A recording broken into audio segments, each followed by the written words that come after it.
Hi welcome to a brand new video. मैं हूं doctor Vishal and आज हम पता करेंगे कि आपकी एसिडिटी कभी ठीक क्यों नहीं हो पाती है। तो एसिडिटी एक ऐसी बीमारी है जिसकी सीरियसनेस आजकल खांसी जुकाम बुखार जैसी हो गई है। ज़रा सी पेट में जलन हुई नहीं कि तुरंत आप केमिस्ट की दुकान से जाके एंटासिड ले लेते हैं। पैंटोप्राज़ोल या पैन 40 का नाम सबको मालूम है। बट सवाल ये उठता है कि एसिडिटी को ठीक करने के लिए आप कितने दिनों तक दवाई खाओगे। एसिडिटी होती क्यों है, उसका लाइफस्टाइल से क्या रिलेशन है, डाइट से क्या रिलेशन है, दवाई खाने की क्या साइड इफ़ेक्ट्स है, ये सब चीज़ों को हम समझेंगे आज के इस वीडियो में। तो सबसे पहली बात, एसिडिटी होती क्यों है। अब हमारा पेट एसिड सिक्रीट करता है खाना डाइजेस्ट करने के लिए।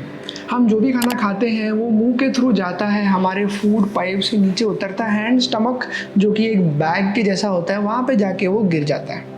फिर स्टमक एसिड सिक्रीट करता है, उसी से खाना ब्रेक डाउन होता है, डाइजेशन होता है एंड वो अपना आगे बढ़ता है पूरी इंटेस्टाइन्स के थ्रू, रास्ता तय करके सुबह बाहर निकल जाता है।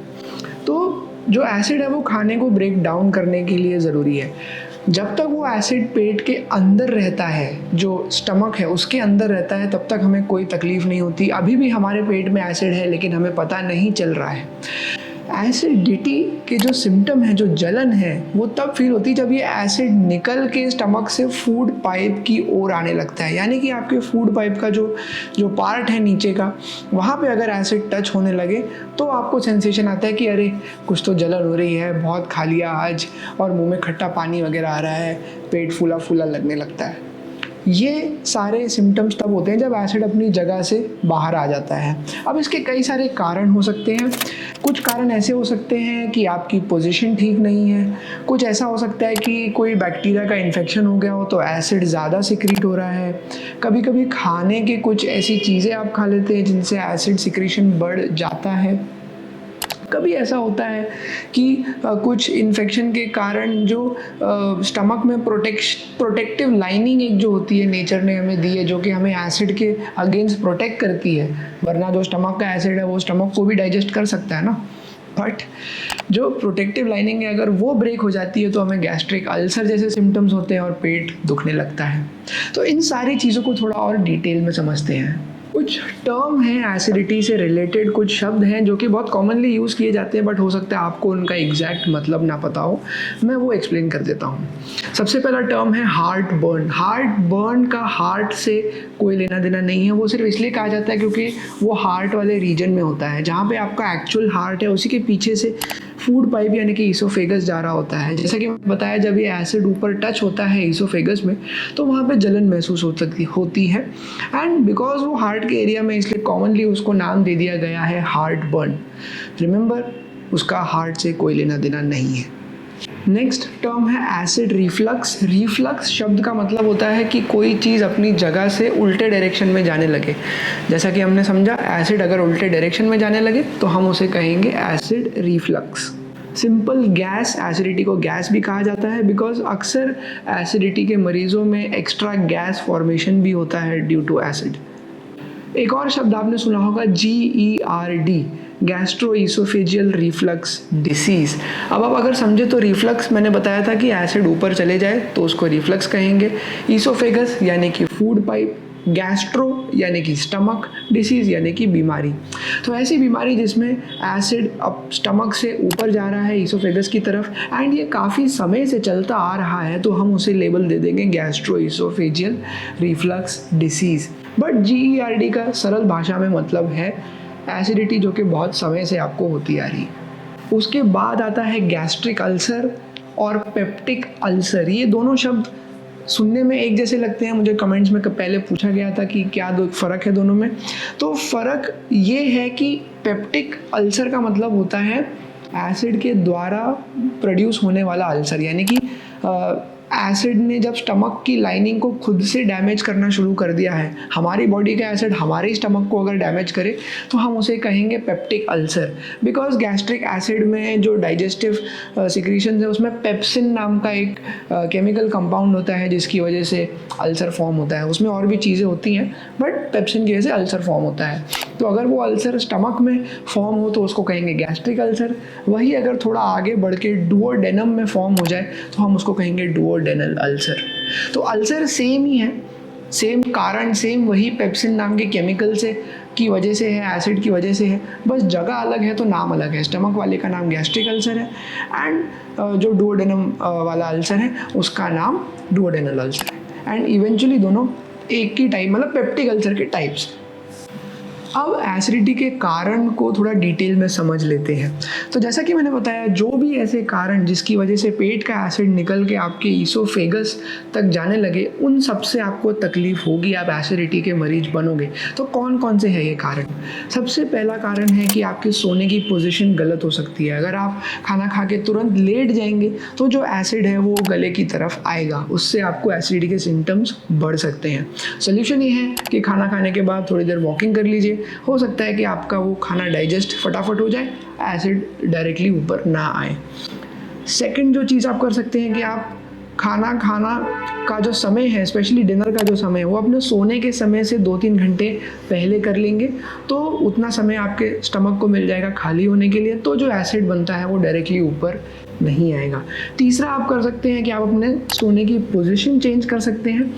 लेफ़्ट साइड में सोना जनरली एसिडिटी के मरीज़ों के लिए अच्छा रहता है, बिकॉज एसिड को ऊपर आने में उतनी आसानी नहीं होती है। वैसे ही आप राइट साइड में सोएंगे तो ऊपर आने के चांसेस बढ़ जाते हैं, लगभग 5% का फ़र्क पड़ता है, कोई बहुत ज़्यादा नहीं, बट उससे भी फ़ायदा देखा गया है।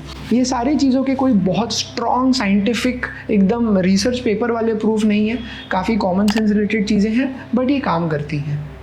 एक और कारण आपकी एसिडिटी का हो सकता है कि आप बहुत सारा खाना एक साथ खा लेते हैं। बहुत सारा खाना एक साथ खाने से ज़्यादा स्टिमुलेशन होता है, ज़्यादा एसिड सिक्रीट होता है एंड हमारा स्टमक ऊपर तक भर चुका होता है। तो ये कोई गलत बात नहीं है कि एसिड तो ऊपर आएगा ही, जब उसमें जगह ही नहीं है, इतना एसिड सिक्रीट होगा तो वो कहाँ जाएगा, वो अपनी जगह से ऊपर आएगा। इसलिए कम क्वांटिटी में खाना जो है वो सूटेबल है। ये अलग अलग तरीके से, अलग अलग मेडिकल टेक्स्ट बुक हो, इंडियन हो, ट्रेडिशनल हो, मॉडर्न हो, पुरानी हो, सब में लिखा गया है कि कम क्वांटिटी में खाना खाओ। चाहिए तो फ्रीक्वेंसी बढ़ा दो, बट पेट थोड़ा खाली रह जाए तो उसको डाइजेशन होने में आसानी होती है। आप क्या खा रहे हैं उस पर भी काफ़ी कुछ डिपेंड करता है कि आपको एसिडिटी होगी या नहीं होगी। तो स्पेशली जो फास्ट फूड होता है, जो हाईली प्रोसेस्ड फूड होता है, मैदा, बेसन, जो तला हुआ फ्रूट है, जो तला हुआ खाना है, जैसे समोसा, भजिया वगैरह वगैरह, तो ये सारी चीज़ों में नमक बहुत होता है, सैचुरेटेड फैट बहुत होते हैं, प्रिजर्वेटिव बहुत होते हैं, शुगर बहुत ज़्यादा होती है एंड ये सारी चीज़ें ज़्यादा स्टिमुलेट करती है एसिड सिक्रीशन को, जिसके कारण आपको एसिडिटी हो सकती है। एक चीज़ जो मैंने देखी है, लोग अक्सर गलती करते हैं, वो ये समझते हैं कि तीखा खाना खाने से एसिडिटी ज़्यादा होती है, बट आपको समझना चाहिए कि जो तीखा खाना है वो टेस्ट में तीखा है, क्योंकि उसमें एक केमिकल होता है जिसका नाम है कैप्सेसिन। कैप्सेसिन से उसमें वो तीखेपन, वो मिर्ची वाली प्रॉपर्टीज़ आती हैं। कोई ज़रूरी बात नहीं है कि ये खाने के बाद स्टमक में जाके आपके एसिड को ज़्यादा सिक्रीट करवाए। तो ये चीज़ सोचना गलत है कि जो चीज़ खाने में तीखी है उसी से एसिडिटी होती है। हो सकता है आप अनजाने में जंक फूड खा रहे हो, तीखा नहीं है, आप कोल्ड ड्रिंक पी रहे हैं, अनाप शनाप क्वांटिटी में आप अल्कोहल पी रहे हैं, कॉफ़ी पी रहे हैं, चाय पी रहे हैं, बिस्किट खा रहे हैं, इनमें से कोई भी चीज़ तीखी नहीं है, बट एसिडिटी आपकी ठीक ही नहीं हो रही है। तो ये कारण हो सकता है आपके एसिडिटी का। लोगों का वज़न ज़्यादा रहता है, उनको एसिडिटी की तकलीफ होना ज़्यादा कॉमन है, बिकॉज जो पेट के ऊपर प्रेशर आता है उसकी वजह से जो पेट है उसको पूरी तरीके से एक्सपैंड होने के लिए जगह नहीं मिलती है एंड एसिड ऊपर की तरफ बढ़ने लगता है, तो आपको एसिडिटी के सिम्टम्स काफ़ी हो सकते हैं।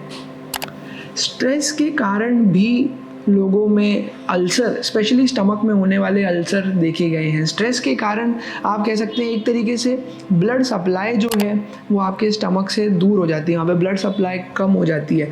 तो जितने अच्छे से वहाँ के प्रोसेस मैकेनिज़्म चलने चाहिए, एसिड जो उसको हिट करता है तो जो सेल्स डेड हो जाते हैं उनकी जगह नए सेल्स आते हैं, पुराने निकल जाते हैं, सबके लिए न्यूट्रिशन, ब्लड सप्लाई एकदम ऑप्टिमम रहे तो ही अच्छे से हो पाता है।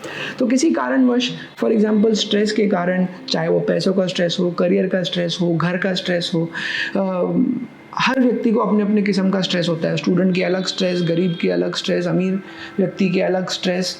तो स्ट्रेस के कारण लोगों में अल्सर एंड एसिडिटी से रिलेटेड सिम्टम्स देखे गए हैं। तो मेडिटेशन और स्ट्रेस कम करने वाली एक्टिविटीज़ जैसे एक्सरसाइजेज, कोई हॉबीज़ वगैरह आपको एसिडिटी कम करने में मदद कर सकते हैं।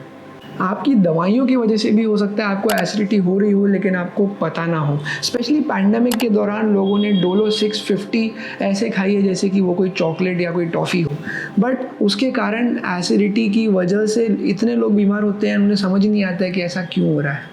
उसी के साथ एस्पिरिन लोगों ने बहुत खाई है। बहुत सारी ऐसी दवाइयाँ होती है जो कि आप पेन किलर के रूप पे केमिस्ट के यहाँ से बिना किसी प्रिस्क्रिप्शन के खा लेते हैं एंड आपको एसिडिटी होने लगती है।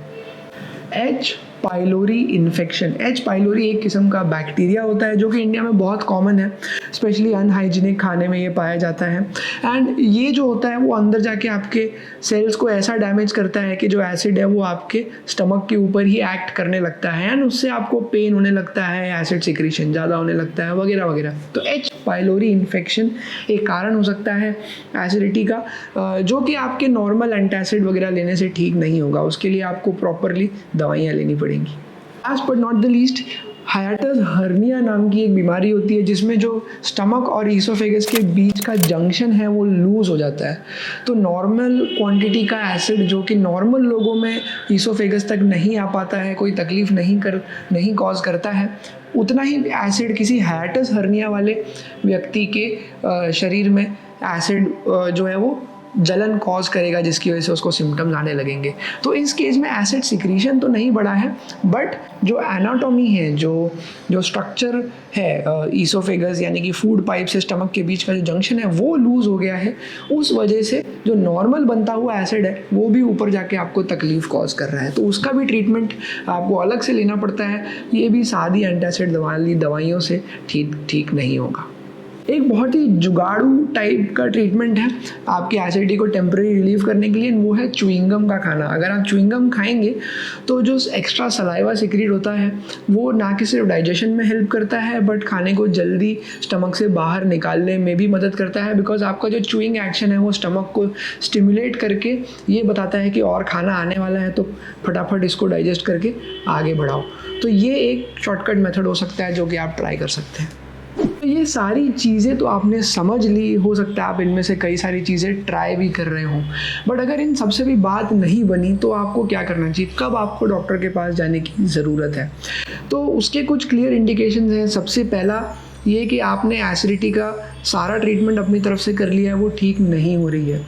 सेकंड, एसिडिटी अब इतनी बढ़ चुकी है कि आपने अपनी डाइट कम कर दी, आप खाना खाने से डरने लगे हैं एंड उसी के साथ अब आपका वज़न कम होने लगा है, आप में अलग अलग किस्म की न्यूट्रिशनल डेफिशिएंसी हो रही है, जैसे आपकी स्किन ख़राब हो रही है, बाल झड़ रहे हैं, और भी अलग अलग जो विटामिन की डेफिशिएंसी, आपके नेल्स जो हैं वो टूटने लगे हैं, आपको जॉइंट में पेन, मसल में पेन होने लगा है बिकॉज आपने खाना कम कर दिया।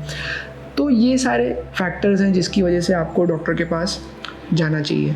कई बार एसिडिटी के कारण लोगों को ठीक से नींद नहीं आती है, उनका मूड ठीक नहीं रहता है, उन्हें लगता है कि अब एसिडिटी उनके दिमाग में चली गई और अब उन्हें हेडेक होने लगा है। कई बार एसिडिटी के कारण लोगों को कफ यानी कि क्रॉनिक कफ, खांसी होने लगती है, उन्हें समझ नहीं आता कि उन्हें हमेशा खांसी क्यों रहती है। तो जो एसिड है वो आपके फूड पाइप से निकल के थोड़ा थोड़ा लंग्स में जाने लगता है एंड एज अ रिएक्शन आपकी बॉडी कफ प्रोड्यूस करती है। तो ये जो चीज़ें अगर आप इन पर थोड़ा नज़र रखें तो आप सही समय पे डॉक्टर के पास पहुंच सकते हैं। कैसे पता चलेगा कि आपको हाइएटस है या नहीं है, आपको गैस्ट्रिक अल्सर है या नहीं है? तो एक इन्वेस्टिगेशन जो कि डॉक्टर्स अक्सर यूज़ करते हैं एसिडिटी के मरीज़ों पे, वो है गैस्ट्रोस्कोपी। गैस्ट्रोस्कोपी यानी कि एक ऐसा कैमरा, एक ऐसा इंस्ट्रूमेंट है जो कि आपके मुंह के थ्रू, आपके फूड पाइप के थ्रू आपके स्टमक तक जाएगा एंड हम एक बड़े स्क्रीन पे, डॉक्टर्स एक मॉनिटर पे, एक स्क्रीन पे देख पाएंगे कि अंदर सच में अल्सर है या एसिडिटी है, तो कितना डैमेज हुआ है ईसोफेगस में, कहाँ तक एसिड पहुँच रहा था। अब वहाँ से हम टिश्यू की सैंपल भी ले सकते हैं जिसको माइक्रोस्कोप में देख के पता किया जा सकता है कि कोई और बीमारी तो नहीं बन रही है। स्पेसिफिकली गैस्ट्रोस्कोपी से रिलेटेड एंड एसिडिटी से रिलेटेड एक फैक्ट जो मैं चीज़ बताना चाहता हूँ, आप उसको सुन के डरिएगा मत, बट जिनको एसिडिटी रही है बहुत समय तक, कई सालों तक, उनको ईसोफेगस में कैंसर होने के चांसेस थोड़े बढ़ जाते हैं। हम उसे कहते हैं Barrett's oesophagus, BARRET', Barrett's oesophagus.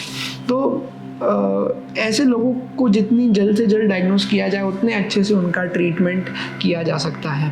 तो जो क्रॉनिक एसिडिटी के मरीज़ हैं, मैं उनको हमेशा कहता हूँ कि एक बार आप अपनी एंडोस्कोपी ज़रूर करवा लीजिए एंड देख लीजिए कि अंदर सब ठीक चल रहा है या नहीं चल रहा है। इंडिया में चलन है अपनी बीमारियों को खुद ही सबसे पहले ठीक करने की कोशिश करने का। कौन डॉक्टर के पास जाए, फीस भरे, अननेसेसरी इन्वेस्टिगेशन कराए, पैसे खर्च, समय खर्च। डायरेक्ट केमिस्ट के पास जाओ, पूछो भैया एसिडिटी की दवा दो और ठीक हो जाओ। तो अगर ऐसा आप करना ही चाहते हैं तो कुछ ऐसी दवाइयाँ हैं जिनको OTC ड्रग्स कहते हैं, यानी कि ओवर द काउंटर मेडिकेशन, जो कि बिना प्रेस्क्रिप्शन के मिल जाती है, बिकॉज वो लेने में सेफ़ है। अगर आपने ओवरडोज भी कर लिया तो भी कोई नुकसान नहीं है। तो ऐसी कुछ दवाइयाँ हैं जिनके आपने नाम सुने होंगे। सबसे पहले है इनो जो है वो एंटासिड है, वो एसिडिटी को काउंटरैक्ट करता है, मतलब उसमें बाइकार्बोनेट्स होते हैं जिसकी वजह से एसिड जो है वो वहीं के वहीं न्यूट्रलाइज हो जाता है। हालांकि ये लॉन्ग टर्म आपको फ़ायदा नहीं देगा, ये एक्चुअल रूट कॉज को ठीक नहीं कर पाता है, सिम्टोमेटिक ट्रीटमेंट है। तो इनो जो होता है वो टेम्पररी आप यूज़ कर सकते हैं, पानी में मिला के पी सकते हैं। सेकेंड इज़ डाइजीन को पुराने ज़माने में मिल्क ऑफ मैग्नीशिया कहते थे, आजकल मिल्क ऑफ मैग्नीशिया के साथ और भी चीज़ें ऐड करी जाती हैं, और भी केमिकल, जिनकी वजह से खाने का जो मूवमेंट है स्टमक से वो फास्ट हो जाता है और एसिड न्यूट्रलाइज हो जाता है। मिल्क ऑफ मैग्नीशिया यानी कि एल्यूमिनियम हाइड्रोक्साइड उसका केमिकल नाम है।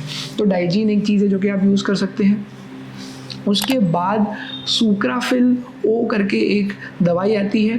आइडियली ये प्रेस्क्रिप्शन मेडिकेशन है, बट इंडिया में बिना प्रेस्क्रिप्शन के बहुत आसानी से मिल जाती है, इसीलिए मैं इसका नाम ले रहा हूँ। हालांकि मेरी एडवाइस हमेशा यही रहेगी कि आप प्रेस्क्रिप्शन द्वारा ही दवाइयाँ लिया कीजिए।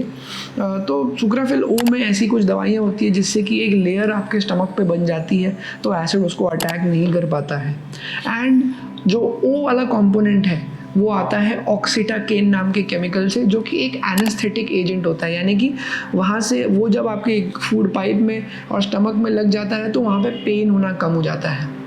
तो ये कुछ दवाइयाँ हैं जो कि आप अपने आप ही ले सकते हैं, जनरली इन्हें खाली पेट लेना होता है।